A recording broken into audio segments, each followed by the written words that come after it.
أفإن مات أو قتل انقلبتم على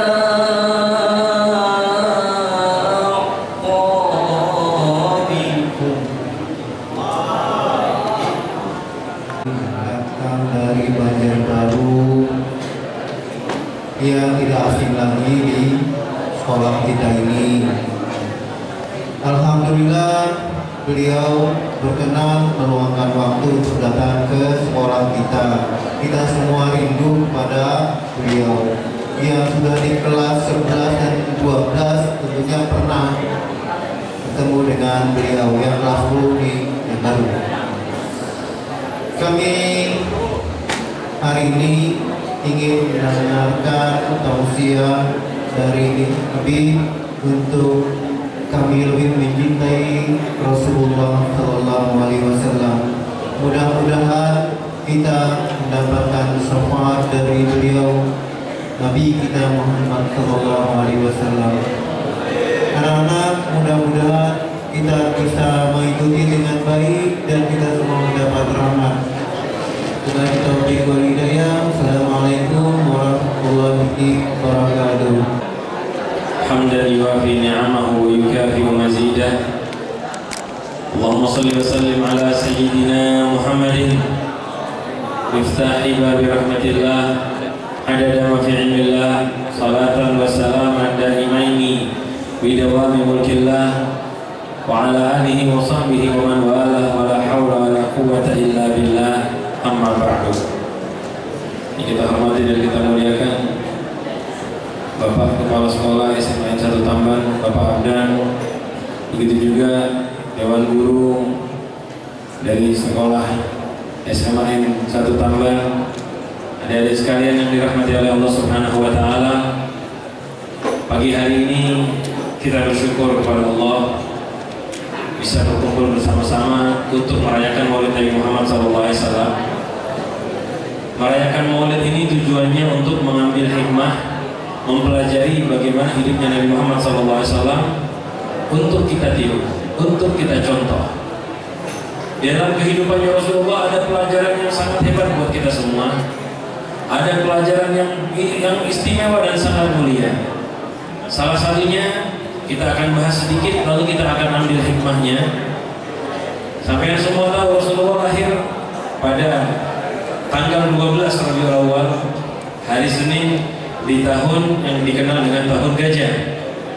Jadi kejadiannya itu sekitar 50 hari setelah perang gajah, lahirlah Nabi kita Muhammad SAW di Syair Nabiullah Hud. Di Syair Ali bin Abi Syair Abi Thalib. Namanya tempatnya itu Syair Abi Thalib. Ada di arah timur dari Safa dan Marwah. Jaraknya mungkin 1 kilo sampai. Nabi lahir dan semua yang tahu Nabi lahir dalam keadaan yatim. Karena hanya baru 2 bulan kurang lebih kandungan ayah beliau meninggal. Lahir dalam keadaan yatim dan miskin. Disusui oleh ibunya terlebih dahulu. Lalu yang kedua yang menyusui Rasulullah adalah Thuwaibah al-Aslamiyah. Baru yang ketiga yang paling lama Sayyidatuna Halimatus Sa'diyah. Jadi sebentar disusui ibunya, sebentar disusui oleh Thuwaibah. Lalu yang menyusui Rasulullah sampai umur 2 tahun itu yang kita kenal dengan Halimatus Sa'diyah. Sampai-sampai banyak orang nggak tahu ibunya menyusui, Thuwaibah menyusui. Langsung kalau ditanya siapa yang menyusui Rasul, bilangnya Halimah. Betul, karena ibu dan Thuwaibah hanya sebentar. Lalu dilawan oleh Halimah sampai umur 5 tahun. Dan ada yang tahu ketika umur 5 tahun dipulangkan oleh Halimah, umur baru masuk 6 tahun diajak ibunya ziarah ke orang tuanya di Madinah. Ibunya meninggal ketika perjalanan pulang di kota yang disebut dengan kota Abwa. Dirawat oleh kakeknya Abdul Muthalib 2 tahun. Jadi sampai umur beliau 8 tahun, sekitar 2 bulan 24 hari meninggallah Abdul Muthalib. Baru 2 bulan meninggal lagi, baru 2 tahun kakeknya meninggal. Lalu baru setelah itu dirawat lama oleh Abu Thalib pamannya. Dan Abu Thalib yang merawat Rasulullah itu bukan orang kaya, bukan orang hebat. Abu Thalib ini orangnya susah. Sehingga ketika Rasulullah dirawat Abu Thalib, makan nggak enak. Rasulullah umur 9 tahun, dalam riwayat paling muda tuh umur 9 tahun, sudah mulai bekerja menggembala kambing. Menggembala kambing. Sampai beliau dewasa menikah dengan Siti Khadijah, memang kelihatannya nyaman enak. Tetapi ketika turun wahyu, hidupnya Rasulullah penuh dengan ujian kembali. Sampai pada akhir hayat beliau, ini ringkas cerita ya. Beliau diutus jadi Nabi umur 40 tahun. Sampai dakwah 13 tahun di Mekah, terpaksa beliau hijrah dari Mekah dengan perintah dan izin Allah. Di Madinah baru mulai Islam dilancarkan, dimudahkan oleh Allah. Sampai kembali beliau ke Mekah melakukan Fathul Mekah. Tidak lama setelah itu beliau meninggal dunia. Nabi Muhammad, kalau sampai lihat sirahnya, sejarahnya, hidupnya itu banyak ujiannya. Hidupnya itu susah. Ini mungkin yang perlu diperhatikan oleh kita di akhir zaman. Hidup Rasulullah SAW itu dari kecil sampai dewasa susah. Tapi hebatnya beliau bisa tumbuh jadi orang yang sangat istimewa. Akhlaknya bagus, lemah lembut, rendah hati. Dan beliau orang yang selalu bahagia. Bahagia di dalam hatinya, bukan bahagia tertawa-tertawa, bukan. Di akhir zaman seperti kita ini perlu belajar mengenal sejarahnya Nabi Muhammad, bukan cuma sekedar belajar hafal cerita, tapi kita lihat bagaimana Nabi Muhammad SAW bisa sukses sebagai hamba Allah, bisa sukses sebagai manusia. Sampai sekarang ini udah masuk tahapan menengah. Habis ini nanti kan kuliah. Setelah kuliah mulai kekacauan lebih berat lagi.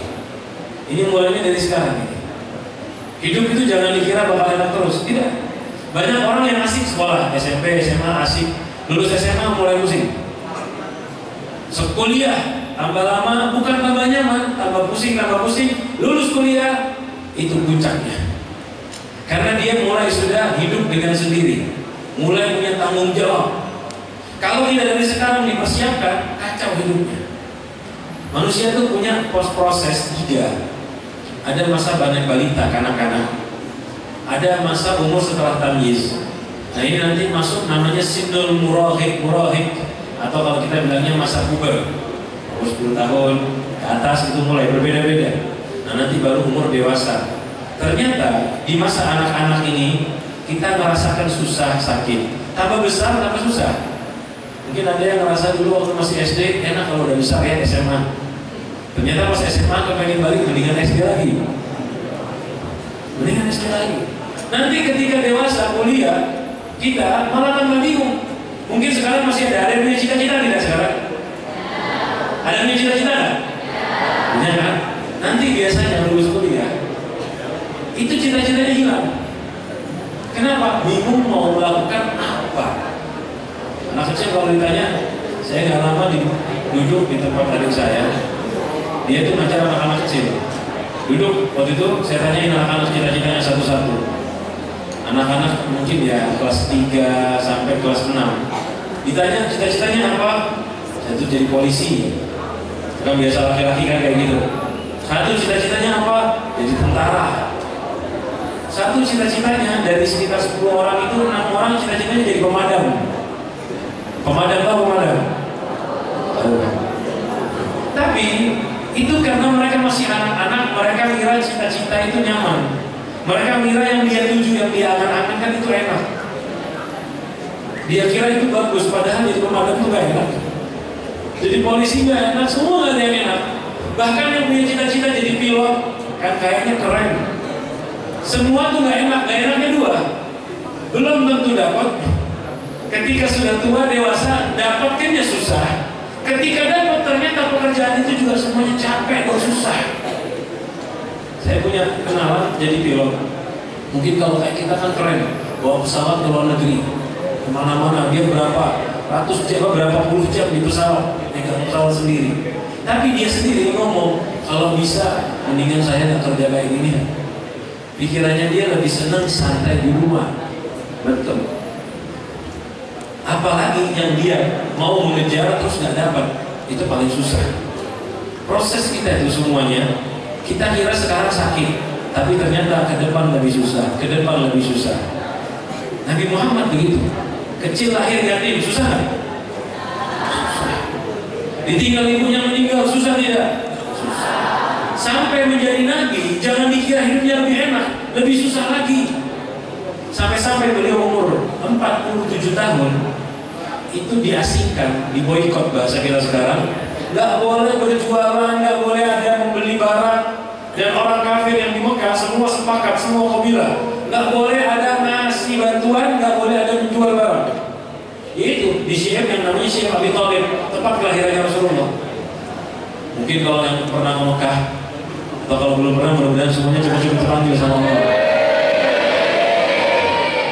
Dari Sofa ke arah timur, atau kalau sekarang itu dikenal dengan tempat pengambilan air Zam-Zam. Nah, di situ itu ada perpustakaan. Perpustakaan itu tempat kelahirannya Rasulullah. Dan di sekitar situ itu namanya Syi'ab.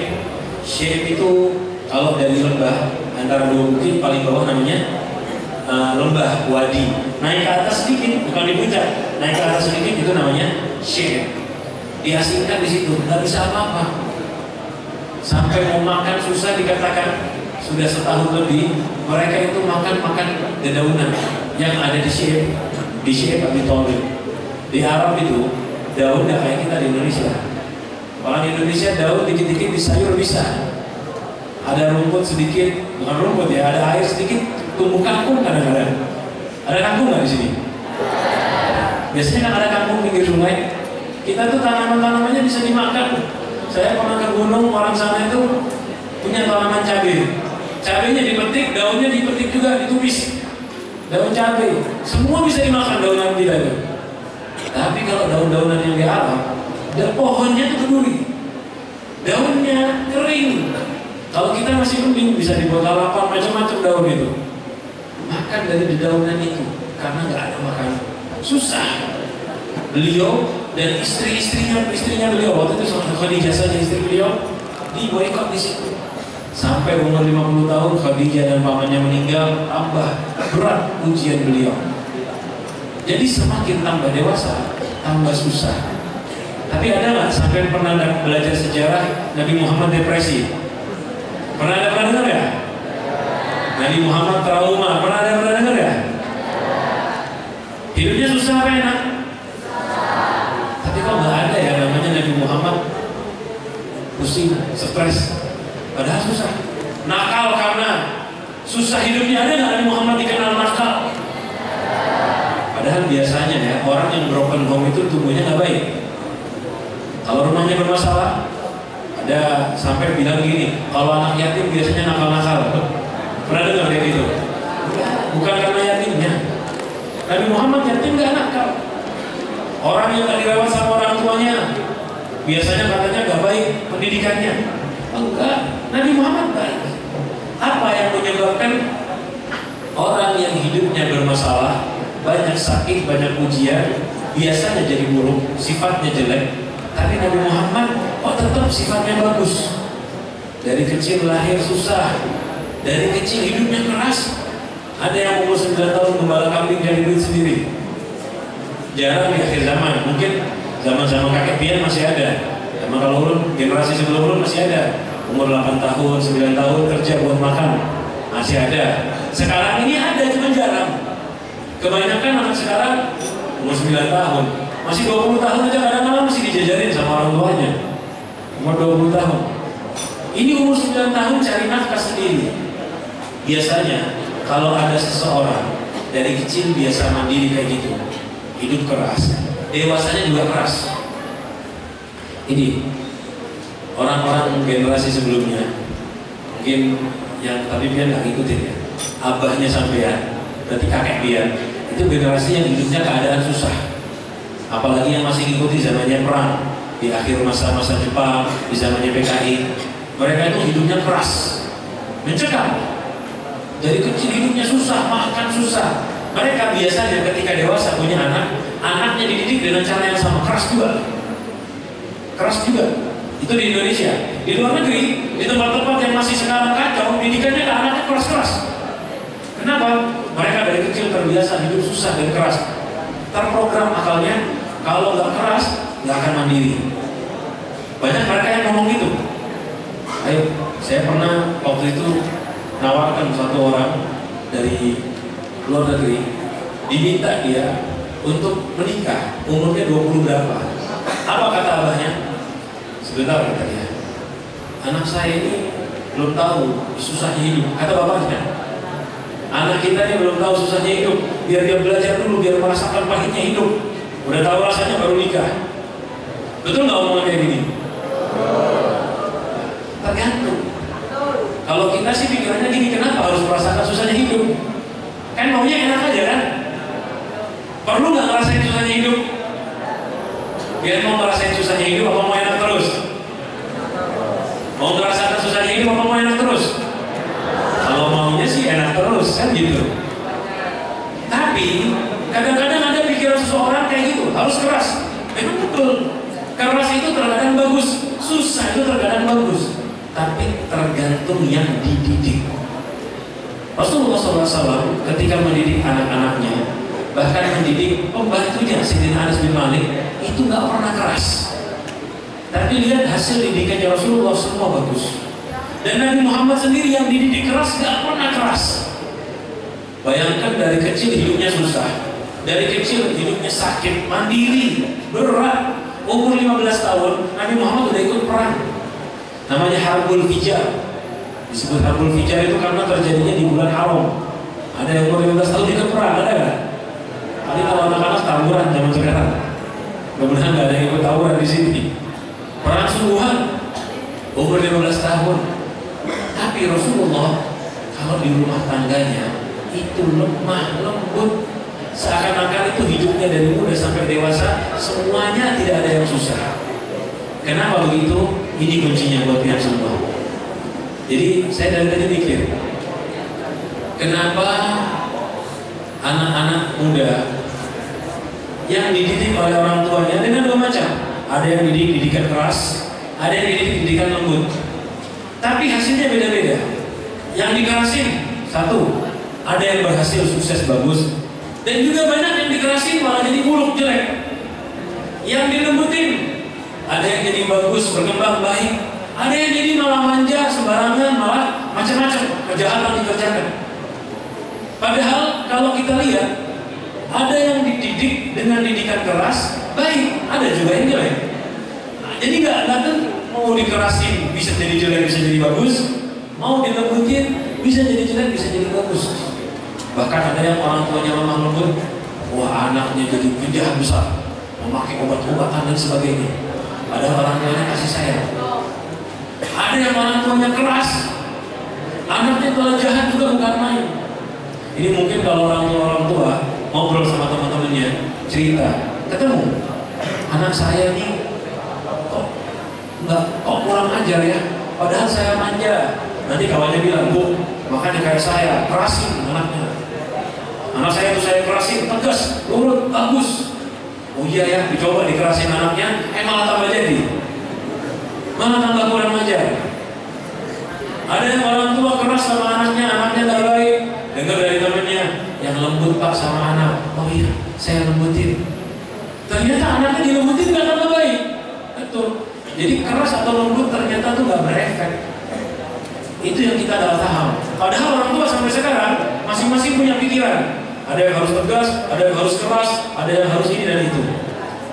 Ternyata yang diperlukan untuk merubah kita semua bukan orang tua mendidik, pihak semua untuk jadi orang yang sukses dan baik. Zahirnya bagus, di hati tenang dan tentram, nggak merasakan depresi, nggak merasakan trauma, tidak minder dan sebagainya. Kuncinya di dua hal. Apa itu? Yang pertama, ilmu dan pendidikan. Rasulullah SAW kenapa bisa bagus?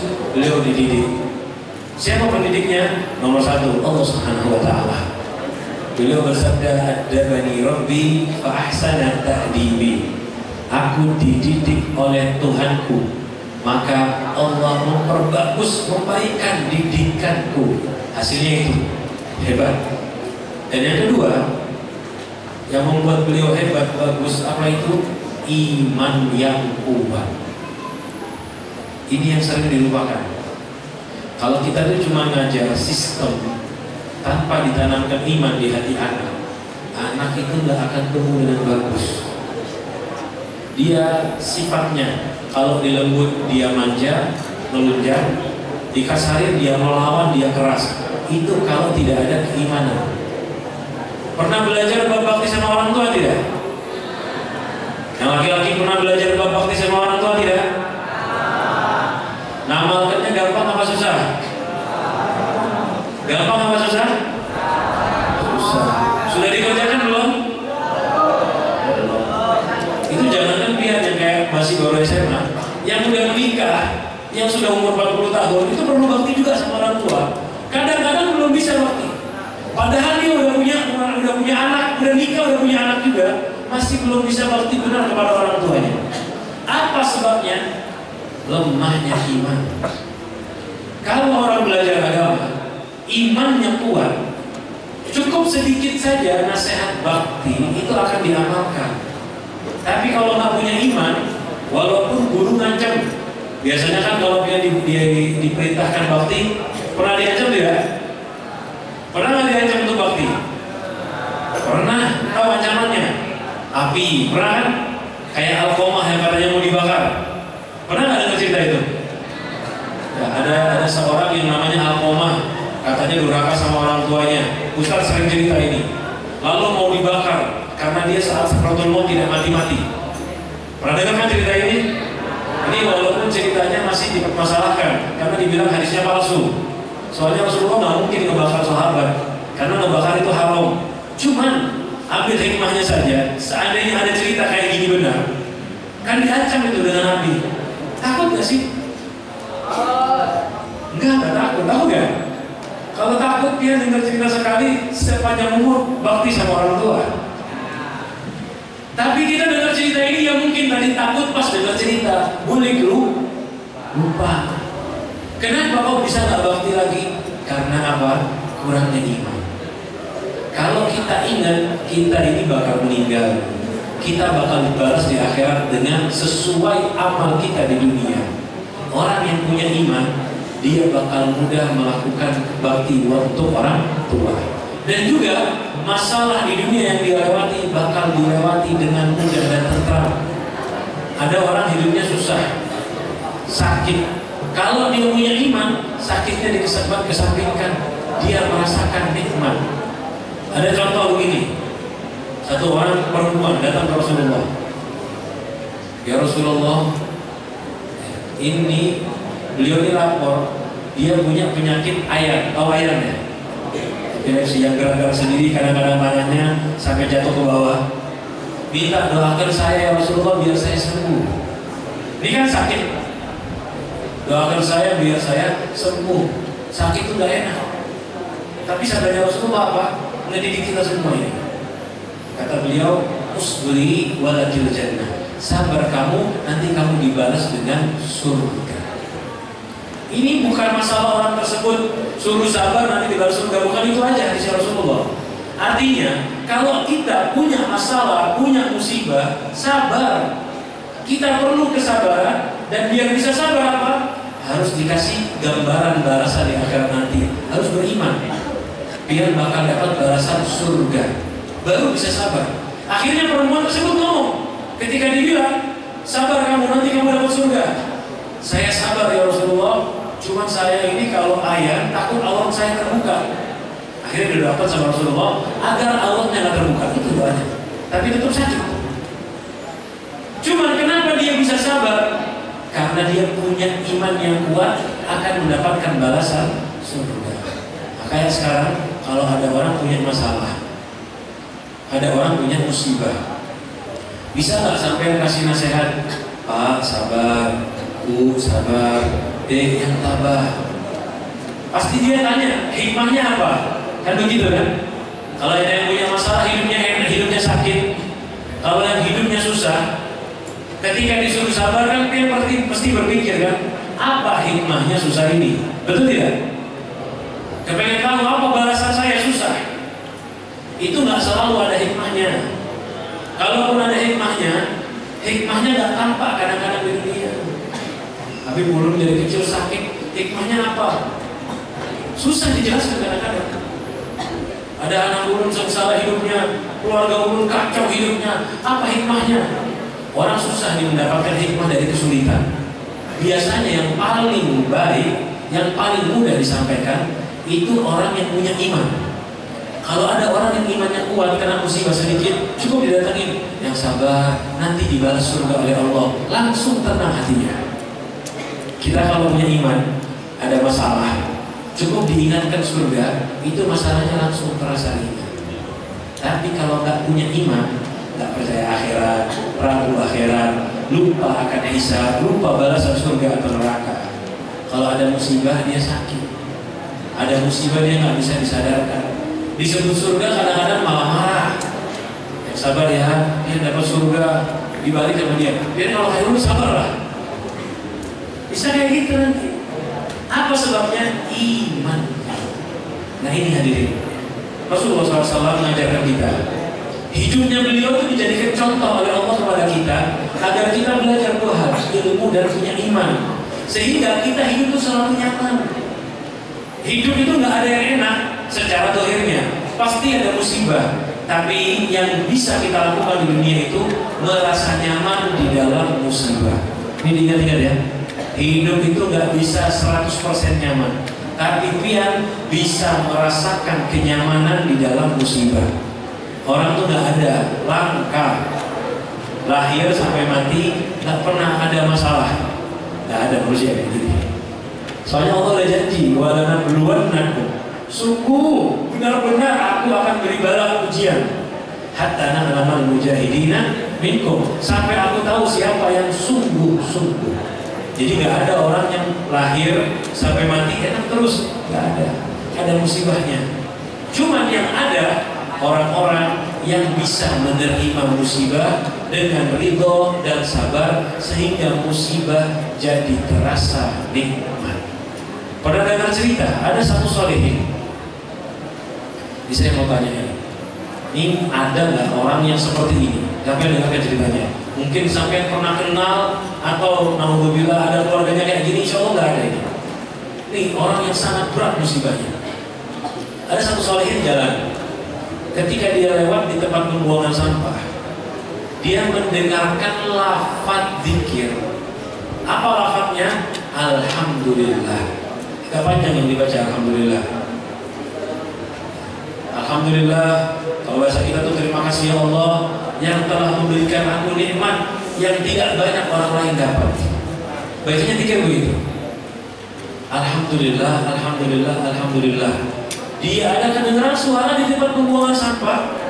Terima kasih ya Allah yang telah memberikan aku nikmat yang kebanyakan orang gak dapat dengan nikmat ini. Kaget ini yang lewat itu. Kok ada pikiran di dekat sampah? Wajar gak ada orang pikiran dekat sampah? Wajar. Dicari gak ada orang di sampah.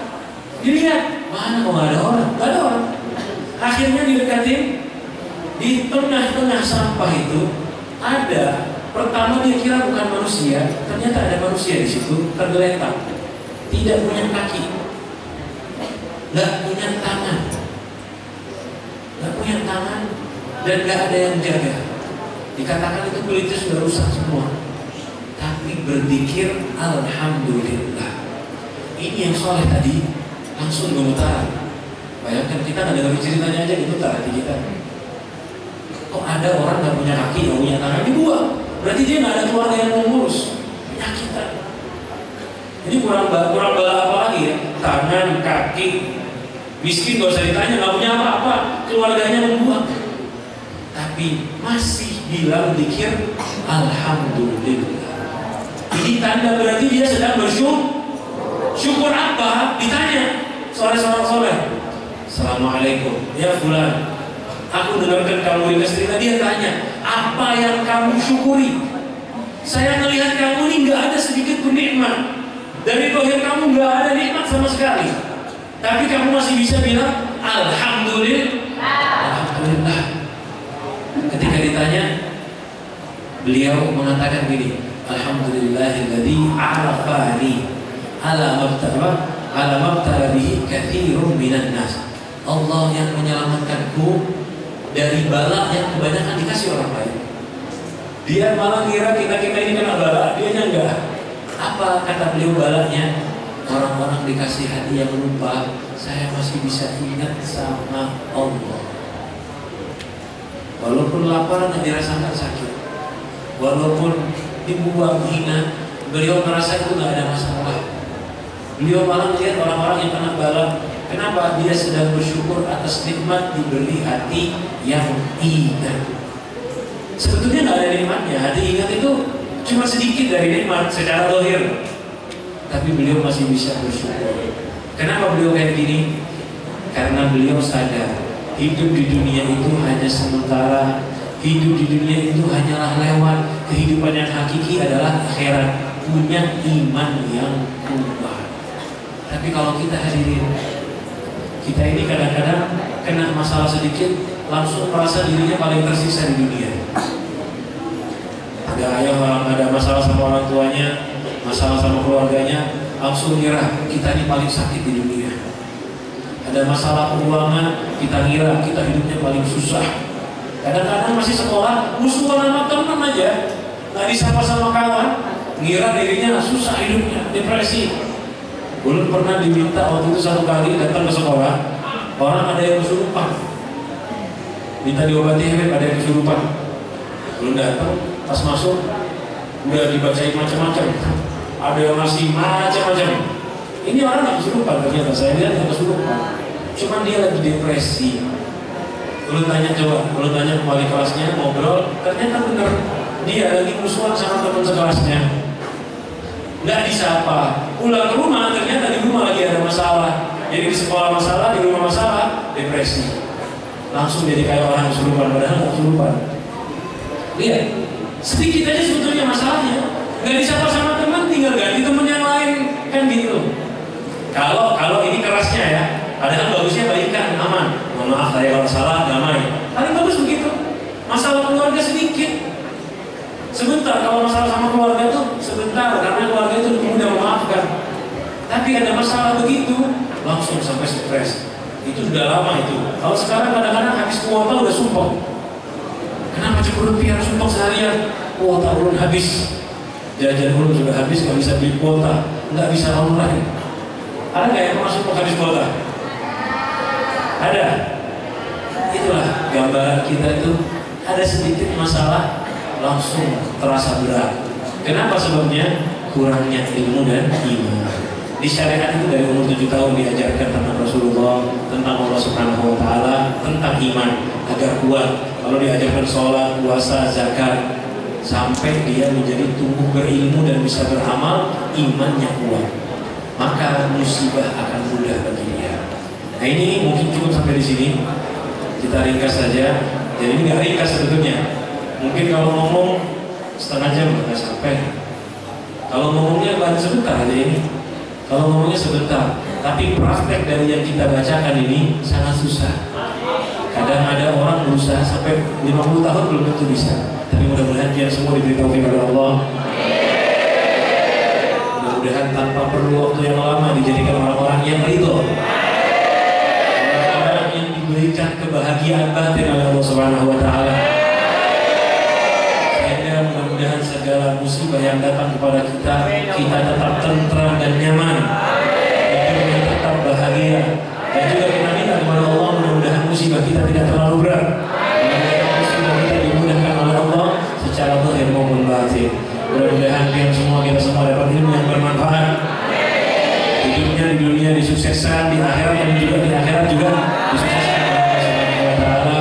Mudah-mudahan semuanya diberikan ilmu yang barokah, bisa membanggakan orang tua dan guru-gurunya, dan berbakti kepada orang tua dan gurunya, menjadikan anak-anak yang bisa mencontoh meniru Nabi Muhammad SAW, sehingga hidup kita bermanfaat untuk umat, bermanfaat untuk manusia, dan juga bermanfaat untuk diri kita di akhirat nanti. Mudah-mudahan yang kita sampaikan bisa bermanfaat, bisa kita amalkan dengan ikhlas. Ada ini, wassalamualaikum warahmatullahi wabarakatuh.